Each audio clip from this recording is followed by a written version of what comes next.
Hi, this is Lady from Keep Unfrozen Ministries. I'm still very interested in data and how we're protecting our data or not, and what exactly is happening out in the world about data. Now, data means your name, your address, your passwords, your email address, all kinds of things that's important to you and make access to you possible and access to the things that you are interested in, the people that you are connecting with. And of course, this is of interest to others. The latest Facebook fiasco has highlighted this, but I had some questions, all sorts of questions, which I've put in the blogs. Have a read of that. But the main question is, who is really to blame? Do we just say, well, it's all Facebook's fault because they took stuff and they've put things out? Or do we become accountable? You see, we have kind of stopped watching. And if we stop watching with our data, what else have we stopped watching about? The Bible talks about the watchmen, and the watchmen were people who were posted like sentinels at the outside so they could see danger approaching before it occurred.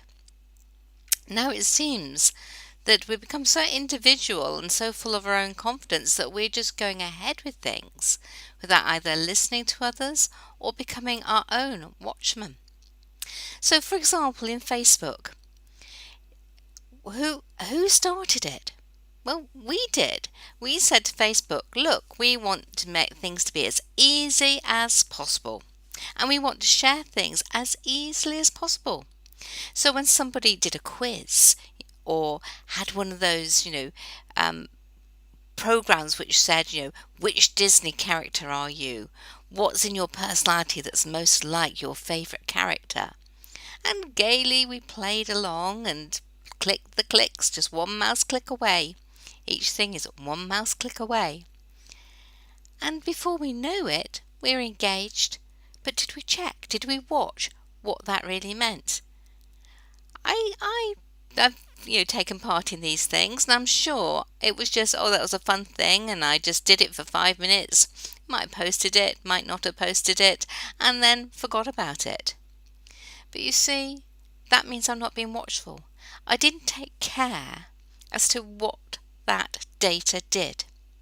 There would have been a notice. Do you want to share this with friends? Do you want it just for yourself?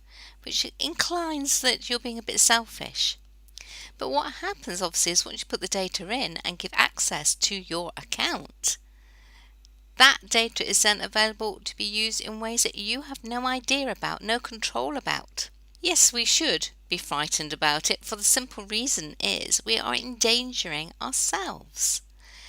So what can we do? And I've put together ways of checking your settings so that you know who is getting your information and who they are sharing it with. It's all there in Facebook. But part of being watchful is knowing how these programs work. And quite often we just don't look.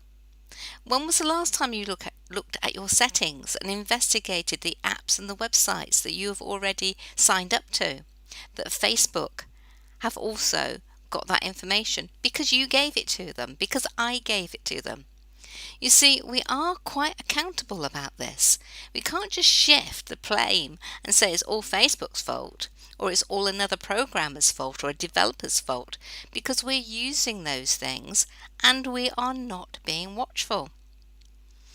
Check out on how you can check so you know what you've done in the past so you can put it right now. It is fairly easy actually, but you do need to take some action.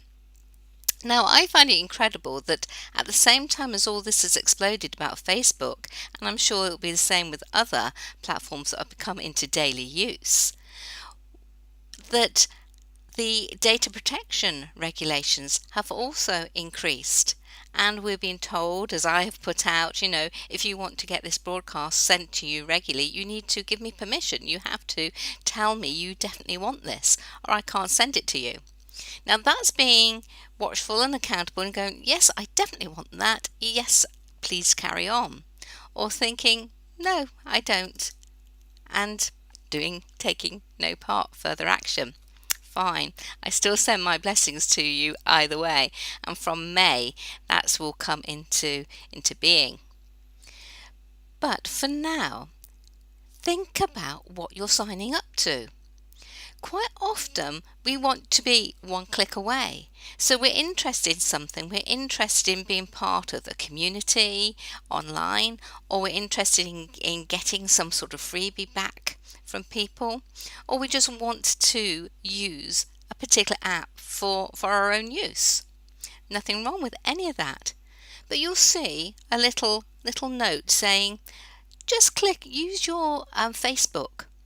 So you use your Facebook account, sign up, so you don't have to give your account number, you don't have to make a new password, you don't have to remember a new password for different things. It's all there because it's one click away to Facebook. The moment you do that, you are actually have some options which we don't take notice of, or whether it's only for you or whether it's for your friends. Again, the data spread happens because we're being careless, we're not watching. We are just thinking of our own convenience, we're thinking of being easy, having an easy life. And I'll put my hand up. This is me too. I've done this quite a few times. Oh yes, do it through Facebook because then it's instant. It happens once you've clicked it, you've got access. But so do others. And who has given them permission? I have. You have. Because we're not being watchful. And I wonder where else are we doing this? Because if we're not being watchful on something we say is very precious to us, which is our data, our information, what else are we being careless about? Now God has a view. He has a view on everything. And I sometimes wonder whether he watches us to think, well, they've created these problems. How are they going to get over them? This is rather interesting what they're choosing to do. Because once more, God gives us free will. He gives us the free will so that we can engage our brains and that we can make choices. He wants us to make the right choices, but at the end of the day, it is up to us. And at the end of the day, there will always be consequences. So what are you being watchful about? Are you being watchful in the spiritual realm as much as in the cyber realm? Now both are quite interesting in that they're almost invisible. You can't actually see cyber Ethernet. You can't see the spiritual world, but both are there and both are influencing our lives. When we're getting into the technology, and I thank God for the technology because it's making modern life very interesting, but we still have to protect ourselves.